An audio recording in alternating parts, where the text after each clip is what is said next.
کام ہوتے ہیں نا چھوٹے بچے کے، وہ رونے سے سنور جاتے ہیں. وہ تو بولنا بھی نہیں جانتا، اتنا چھوٹا ہوتا ہے، مگر اللہ اس کے ہر کام کو اس کے رونے کی وجہ سے اللہ تعالیٰ سنوار دیتے ہیں. اب یہاں پر علماء نے نکتہ لکھا، اے بندے جب تو رونا جانتا تھا اللہ تیرے ہر کام کو سنوار دیتے تھے، تو نے رونے کو بھلا دیا، اللہ نے تیرے کاموں کو اٹکا دیا. آج بھی ہم اللہ کے سامنے اگر روئیں تو اللہ تعالیٰ ہمارے ہر کام کو سیدھا کر دیں گے. کوئی اللہ کے لیے مشکل نہیں ہے. وما ذالک علی اللہ بعزیز، یہ کام اللہ کے لیے کوئی مشکل نہیں ہے. اللہ تعالیٰ بڑے مہربان ہے، بڑے کریم ہے. چنانچہ بنی اسرائیل کا ایک واقعہ ہے کہ بنی اسرائیل کے اوپر بارش بند ہو گئی.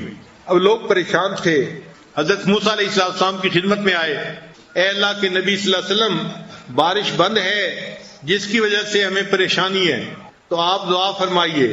حضرت موسیٰ علیہ السلام نے ایک دن متعین کر دیا کہ فلاں دن سارے مرد سب عورتیں اپنے جانوروں کو بھی لے کر آئیں، سب اللہ کے حضور فریاد کریں گے. چنانچہ بنی اسرائیل کے سارے لوگ ایک جگہ پر پہنچ گئے دعائیں مانگنے کے لیے. حضرت موسیٰ علیہ السلام نے دعا کی اللہ کے حضور، یا اللہ آپ کے بندے پریشان ہیں اور آپ سے فریاد کرتے ہیں کہ ان کو بارش عطا کر دیجئے. تو اللہ تعالیٰ نے جواب میں فرمایا، اے میرے پیارے موسیٰ علیہ السلام، اس مجمع میں ایک بندہ ایسا ہے جو اتنے سالوں سے میرے ساتھ جنگ کر رہا ہے، یعنی گناہ کر رہا ہے، وہ میرے ساتھ جنگ میں لگا ہوا ہے، اس کی موجودگی کی وجہ سے میں بارش نہیں برسا سکتا. اے اللہ وہ کون سا گناہ کرتا ہے؟ وہ چغل خور ہے. آپ سوچئے، ہم تو چغل خوری کو شاید گناہ ہی نہیں سمجھتے، روٹین کی بات سمجھتے ہیں. چغل خور کی وجہ سے پوری بستی کے لوگوں پہ اللہ نے بارش کو بند کر دیا. اب موسیٰ علیہ السلام کو بڑا غصہ آیا. چنانچہ موسیٰ علیہ السلام نے پوری قوم کے سامنے خطبہ دیا اور ان کو کہا کہ دیکھو تمہارے اندر ایک چغل خور ہے، اور اس چغل خور کی وجہ سے اللہ نے بارش کو بند کیا ہے. میں اس چغل خور سے درخواست کرتا ہوں کہ وہ یہاں سے چلا جائے تاکہ اس کی وجہ سے باقی مصیبت سے بچ جائیں. اب جب موسیٰ علیہ السلام نے یہ واز کیا تو پوری قوم منتظر ہے کہ کوئی بندہ ہم میں سے اٹھے گا اور باہر نکلے گا اور اس کے نکلنے کے بعد بارش ہو جائے گی. نہ کوئی اٹھا نہ کوئی باہر نکلا، مگر اللہ کی شان کے بارش ہونی شروع ہو گئی. اب جب بارش ہونی شروع ہو گئی تو لوگ بھی حیران، حضرت موسیٰ علیہ السلام بھی حیران. تو حضرت موسیٰ علیہ السلام نے پوچھا، یا اللہ آپ نے تو فرمایا تھا کہ ایک بندہ ہے جس کی وجہ سے میں بارش نہیں برسا رہا، اب بارش کیوں ہو رہی ہے؟ رب کریم نے فرمایا، میرے پیارے موسیٰ علیہ السلام، جس بندے کی وجہ سے میں نے بارش کو روکا ہوا تھا اسی بندے کی وجہ سے میں نے بارش کو عطا کر دیا ہے، اسی بندے کی وجہ سے میں نے بارش دے دی ہے. تو حضرت موسیٰ علیہ السلام نے پوچھا، اے اللہ وہ بندہ کون سا ہے؟ اللہ نے فرمایا، اے میرے پیارے موسیٰ علیہ السلام، جب وہ گناہ کرتا تھا، میری بغاوت کرتا تھا، میں نے اس وقت اس کو رسوا نہیں کیا. اب تو اس نے مجھ سے توبہ کر لی تھی دل میں، اس نے مجھے دل میں کہا، اللہ میں اٹھ ٹھک کے جاؤں گا، میں رسوا ہو جاؤں گا، میں کسی کو شکل دکھانے کے قابل نہیں رہوں گا، میں اس آبادی میں لوٹ کے کبھی واپس نہیں آ سکوں گا. اللہ میں اس گناہ سے توبہ کرتا ہوں، تو مجھے معاف کر دے اور اللہ میری توبہ کو قبول کر لے.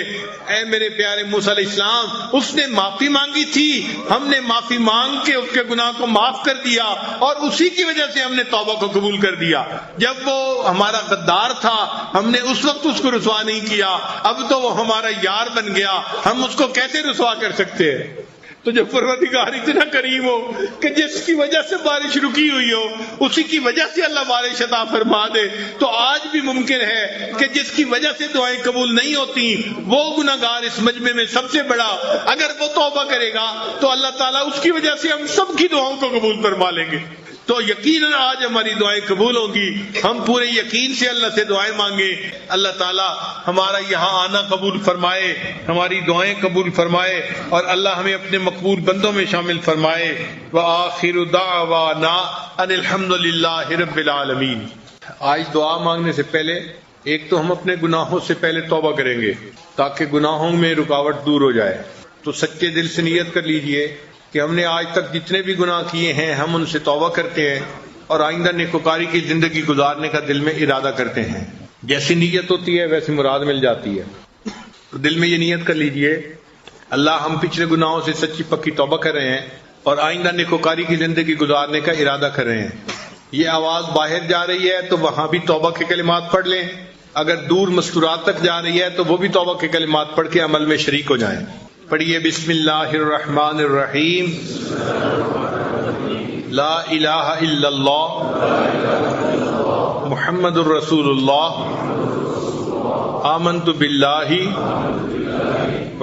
وملائکتہ وکتبہ ورسلہ والیوم الآخر والقدر خیرہ وشرہ من اللہ تعالی والبعث بعد الموت آمنت باللہ کما ہوا باسمائہ وصفاتہ وقبلت جمیع احکامہ اقرار باللسان وتصدیق بالقلب اشہد ان لا الہ الا اللہ واشہد ان محمدا عبدہ ورسولہ استغفر اللہ ربی من کل ذنب واتوب الیہ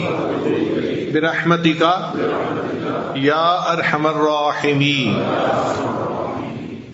ان کلمات کو پڑھنے سے ہم تو بتائے ہو چکے ہیں، اب ہم دعا مانگیں گے، مگر ایک تو باتیں ذہن میں رکھیے۔ اللہ تعالیٰ قرآن پاک میں فرماتے ہیں وَلِلَّهِ الْأَسْمَاءُ الْحُسْنَى فَادْعُوهُ بِهَا، اللہ تعالیٰ کے بڑے پیارے پیارے نام ہیں، تم ان ناموں سے مانگو۔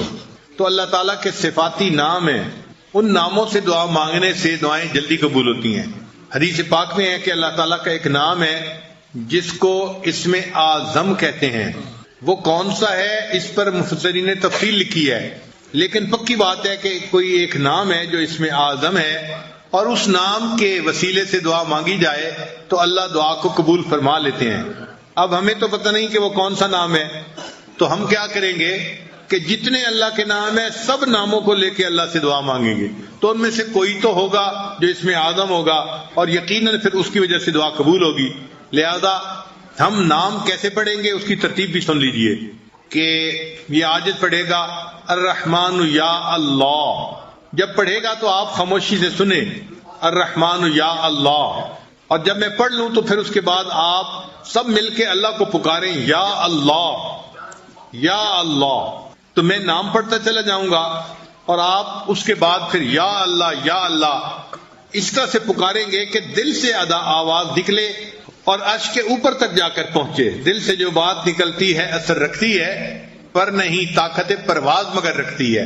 تو آپ یا اللہ اس طرح کہیں گے کہ جس طرح ایک چھوٹا بچہ روتا ہے نا تو امی امی امی امی، اب اس کا جو لفظ امی امی ہوتا ہے نا وہ ماں کے دل کو نرم کر دیتا ہے۔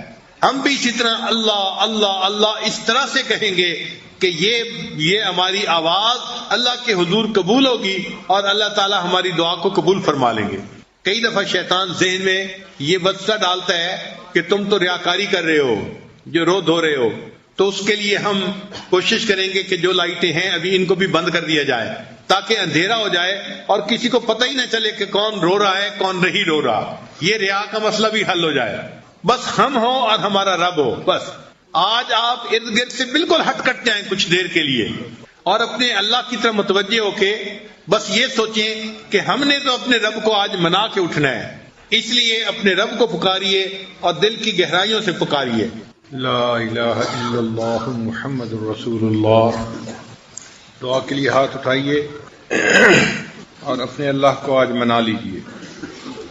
سبحان ربی العلی الوہاب، اللہم صلی علی سیدنا محمد وعلی آل سیدنا محمد وبارک وسلم۔ الرحمن یا اللہ، الرحیم یا اللہ، الملک یا اللہ، القدوس یا اللہ، السلام یا اللہ، المؤمن یا اللہ، المحیمن یا اللہ، العزیز یا اللہ، الجبار یا اللہ، المتکبر یا اللہ، الخالق یا اللہ، الباری یا اللہ، المعبود یا اللہ، المصور یا اللہ، الغفار یا اللہ، القہار یا اللہ، الوہاب الوهاب یا اللہ، الرزاق یا اللہ، الفتاح یا اللہ، العلیم یا اللہ، القابض یا اللہ، الباسط یا اللہ، الخافض یا اللہ، الرافع یا اللہ، المعز یا اللہ، المذل یا اللہ، السمیع یا اللہ، الحلیم یا اللہ، البصیر یا اللہ، الحکم یا اللہ، العدل یا اللہ، اللطیف یا اللہ، الخبیر یا اللہ، الحلیم یا اللہ، العظیم یا اللہ، الغفور یا اللہ، الشکور یا اللہ، العلی یا اللہ، الکبیر یا اللہ، الحفیظ یا اللہ، المقیت یا اللہ، الحسیب یا اللہ، الجلیل یا اللہ، الکریم یا اللہ، الرقیب یا اللہ، المجیب